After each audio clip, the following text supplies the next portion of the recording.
So the first ever video I put out onto YouTube was an experiment with trying to make a piece of music without being able to hear what I was making. Now I don't think that was a particularly successful piece of music. I don't think it was a great video, but it's where this channel all started. I think that was something like 9 years ago, if memory serves. And I don't know what inspired me to record that experiment or to put that out onto YouTube, but that marks the creation of Unknown Audio. Something else that I've done on the channel a couple of times is to utilize no input mixing in some of the sort of live jams that I've done, which is essentially where you plug the output of the electronic device or bit of hardware that you're using back into the input, back into itself, so that the inbuilt noise builds up and generates feedback. It starts to self-oscillate, and then you can use the controls of that device to manipulate the sound to create hopefully some interesting noises. Often though, it creates some really quite obnoxious kind of sounds. But I thought it might be fun to try and combine those two aspects into a single video. And so I thought that it might be fun to use a no input mixing technique and to try and orchestrate some kind of music, or noises might be more accurate, and to do it in a way where we can't actually hear what is being created. The reason I like this idea is because if we were to plug the output of some kind of device back into the input of itself without some other way of having an additional output, we would never hear what's going on. So there's this kind of internal secret conversation happening with that piece of music making equipment. And I like the idea of creating a soundscape using that technique and then finding some way to listen back in on what that secret conversation was. So that's going to be the focus of today's video. I have no idea how this is going to turn out, but let's get into it, and I guess we'll find out.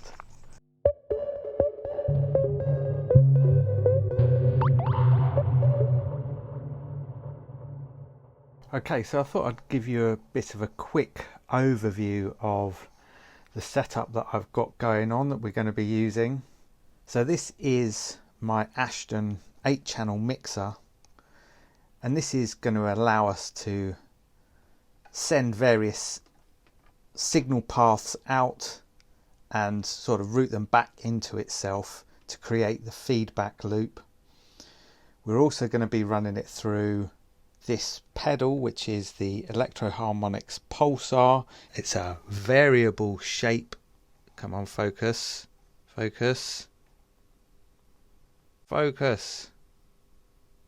There, right. It's a variable shape stereo tremolo. And then all of this is going to be run into my Marantz cassette player, and then from there it's running out into my audio interface, and then so I can also capture it into Logic. I could run another output here directly to the audio interface. For some reason I decided to run it through the tape player, so I can record it onto cassette and record it into Logic via the cassette player. I'm not sure why I'm doing it that way, but that's how I'm doing it.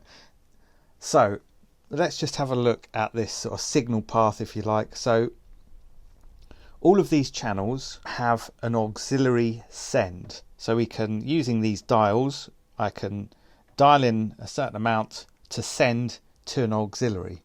Now if we come over here, if I can get this to focus, this is our auxiliary send. So this green cable is plugged into that. And what we could normally do is maybe run that out to some effects or something, and then run that back in to the auxiliary return. What I'm doing instead, so if we follow this green cable across, that's going into the input of the tremolo pedal. Because this is a stereo pedal, we can have two outputs running out of this. So we're splitting that signal, and instead of going back into the aux return, what we're doing is we're going into the input of channel 1 and the input of channel 3. And because these are sending to the aux, that's going back to here and then back to the pedal and so on and so forth. So that's creating a feedback loop. We also have this blue cable, which is coming out of the left side of the stereo output, and then that's coming back into channel 2, so we have another feedback loop there. And then we have the yellow cable, which is coming out of the mono out, and that is running into the line input of my cassette player. And then I've got the output coming out of the headphone output, actually running into the audio interface. Probably not the ideal way of doing it, but it's just easier with the cables that I have, etc. Anyway, that's the basic setup. So I've done a little bit of testing just to make sure that I'm not going to be recording in complete silence. Doing no input mixing is not exactly a musical, it doesn't really give you very musical results. However, it does give you some synth-like sounds, and it's very unpredictable, which is kind of what I like about it. Without being able to hear what's going on, God knows what we're going to end up with. But I thought I'll just do a few tests just to make sure that we're going to end up with something at least. And I'm going to just give you just a little taster of what we can maybe expect. So if I start to turn this, so this is the main output volume on the mixer. So you can see these lights that they're peaking all the way up here. I don't hear anything at the moment, so this should be running into this channel in Logic. I actually didn't have enough volume dialed in here. This is going to be the tricky thing, because it looks at the moment like we're getting loads of signal, but there's no actual sound. So if I turn this up a bit, right, now we're getting some very high pitched screechy noises.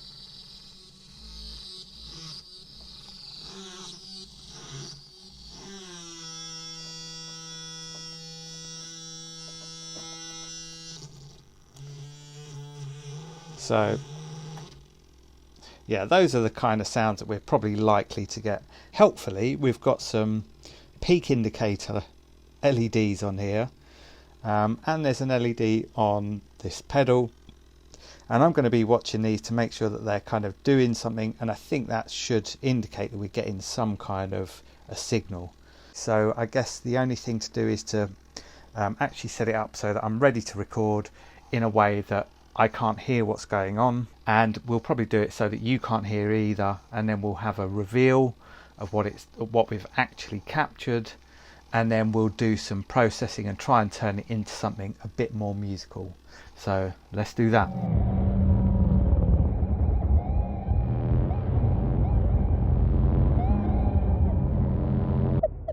Volume's down on there, good. I can't hear anything. Here we go. Right, I need to... Okay, we're recording on the cassette. Turn the pedal on. Right, let's get some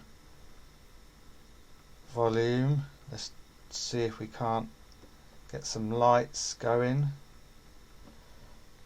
Okay, this is kind of weird. I don't know how long to record for. I don't want to record for ages and ages, but I don't know how usable a lot of these sounds are going to be, so I guess the longer we record, the more chance of making something or finding something usable. Because I'm using a tremolo pedal, I'm hoping that we're going to get some, at the very least, kind of rhythmically interesting stuff. And then we can hopefully make it a bit more musically interesting with some after effects, if you like.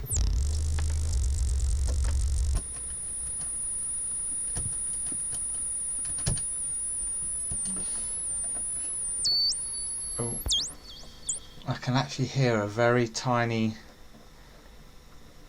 low level signal, a squeaky sound. Is that cheating? I can't turn the volume down on that anymore. I don't know where that's actually coming from. What am I doing? I don't know. Let's play with these a bit.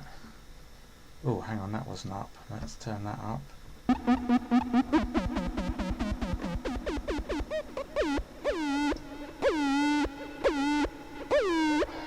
When you can hear what you're doing, you can find these kind of sweet spots and then kind of just very subtly change them to get some really interesting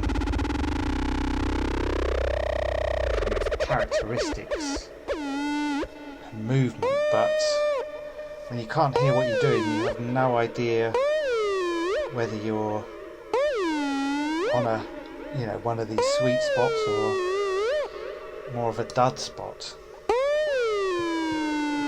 I'm just going to twiddle some knobs, press some buttons, keep doing it, keep tweaking away. I can see, let me show you, I can see that we're recording some kind of input, which is good.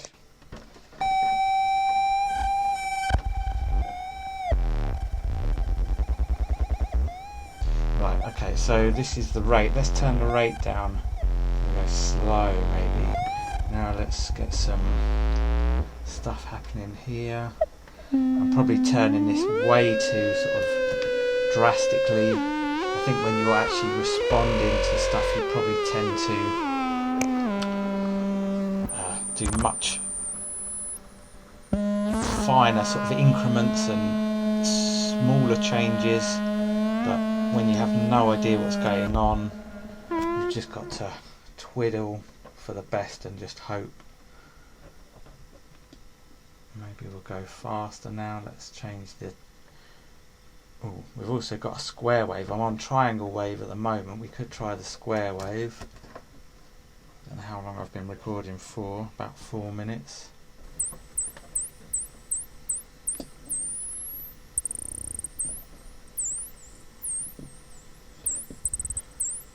Alright, maybe let's try the square wave. Let's see what happens with that.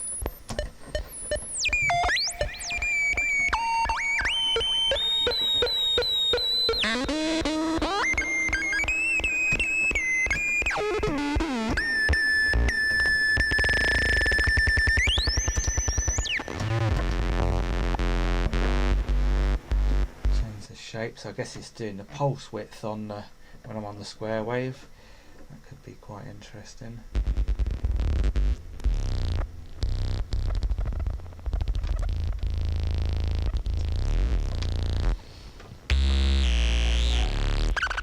I don't know what I'm doing.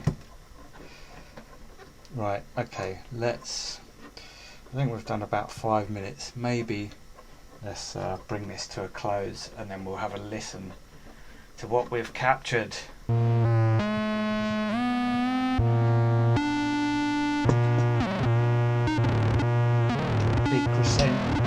Big crescendo finish.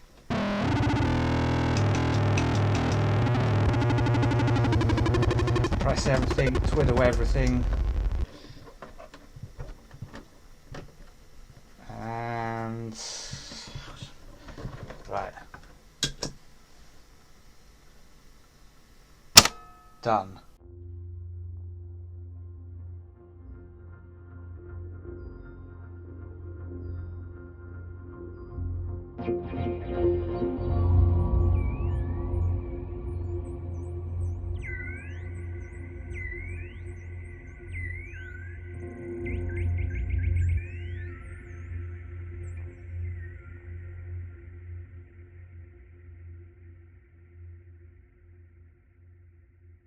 Okay, so here we are in Logic. What I've done is I've captured the recording that we made onto tape, onto cassette, into Logic now. And what I've done is I've tried to line these up as best I can. They're pretty much in line with each other. If we just quickly come down to the end here, you'll probably see that the tape version is actually running a little bit slower, running a little bit longer than the other recordings, so they are going to go a little bit out of phase with one another. So what we're going to do now, we're going to take a listen to what we captured. I've had a very quick sneak peek of the very first couple of milliseconds just while I was setting up to do this screen recording, but other than that I haven't actually listened to what we've got. We won't listen to all of it now, but we'll just have a quick listen, and we'll jump through maybe and hear some of the sounds that we've captured, and then we'll do some processing to try and make it somehow more musical. I don't know how we're going to do that yet, but I guess we'll find out.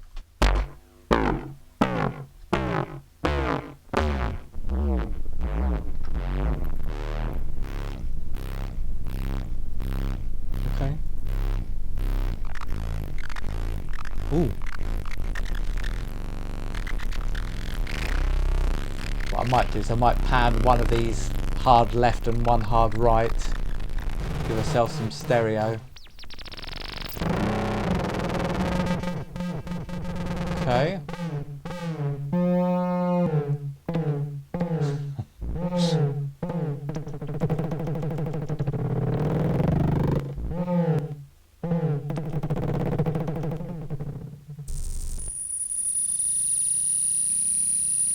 Well, wow, that's almost like radio static. Interesting. Whoa. Huh.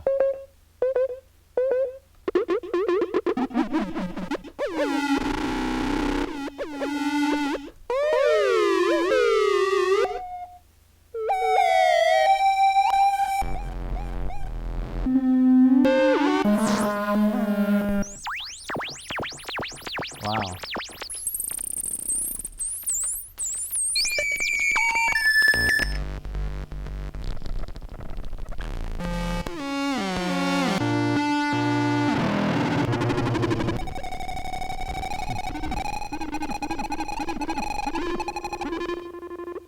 Okay, well, there's some really quite good sounds in there. I was a little bit skeptical whether we'd get anything too interesting, but I don't know, I quite like that. Now, I guess there's a couple of ways that we can approach processing this to make it into music rather than just a collection of noises. Probably the best way is to actually go through and pick out different moments and process them, and then sort of arrange them in different layers.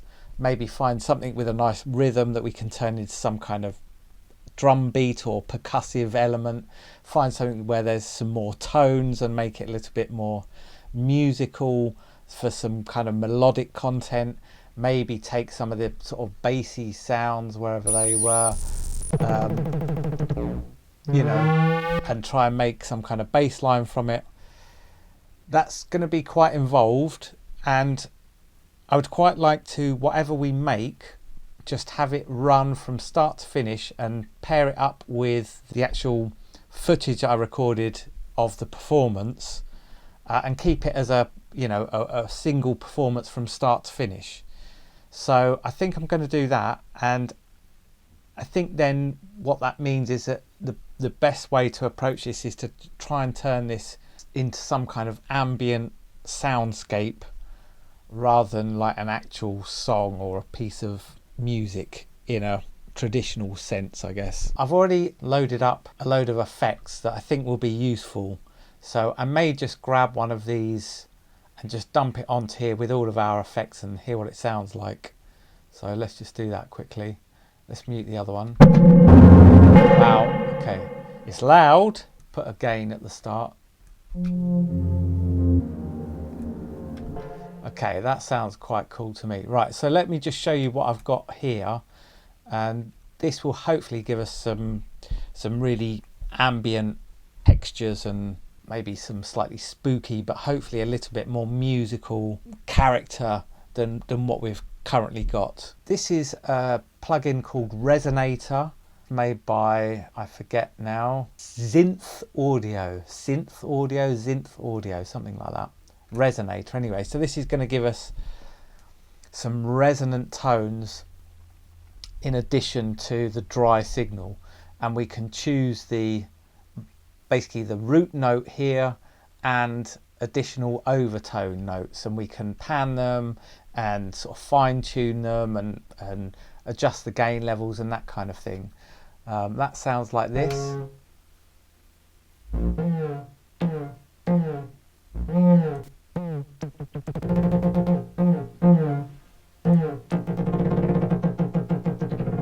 Something like that. Now I've got another one.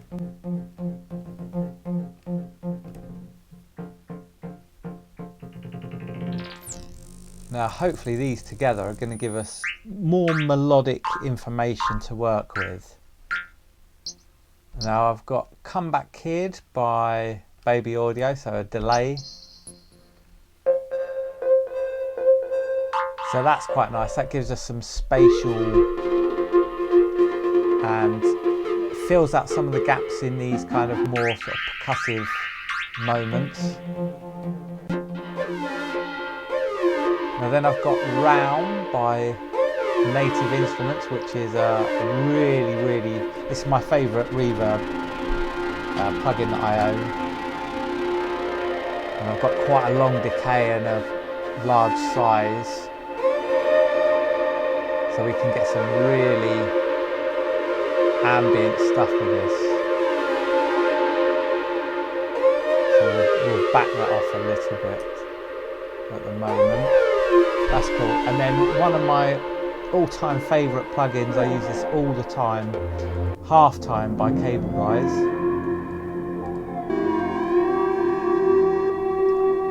It's just, if you want some atmospheric soundscape stuff, I just love Halftime. The way I like to use it as well is I really tend to make a lot of use of this filter section, and it's really good for dampening down and kind of getting rid of a lot of the real high frequency information, and you can clean it up so it doesn't get too low and too muddy with this filter. And I've actually got another one here, and because this is 1.5 times, this is going to give us a kind of, it's going to actually harmonise a little bit as well. So I like what that's doing. Let's, what I could do, we could duplicate this. Let's move this one down here, and we'll put this recording onto this one, and we could pan these left and right, and then maybe we can change some of these settings so that it's not too samey. Let's come to the resonator. Let's change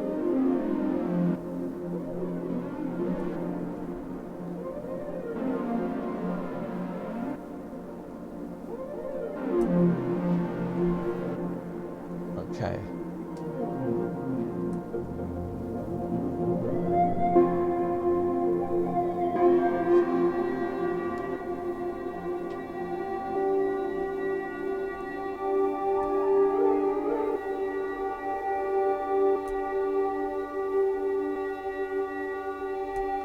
Okay,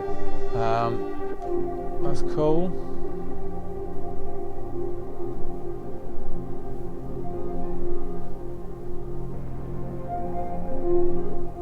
Oh, I like that already. Okay, what I'm going to do as well, let's, on the stereo output, let's put a bit of compression. Okay.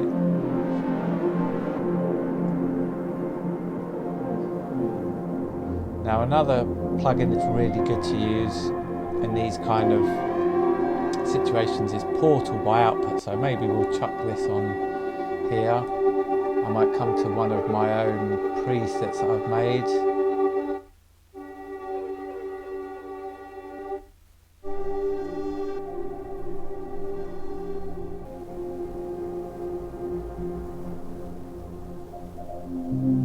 Maybe we'll just dial this in a little bit.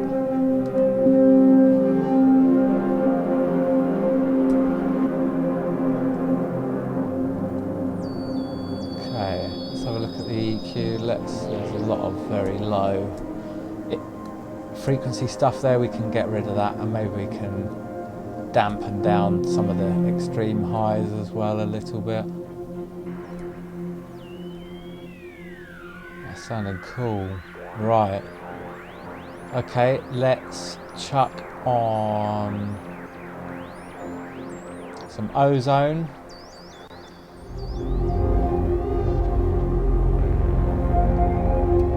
I think that's sounding pretty cool.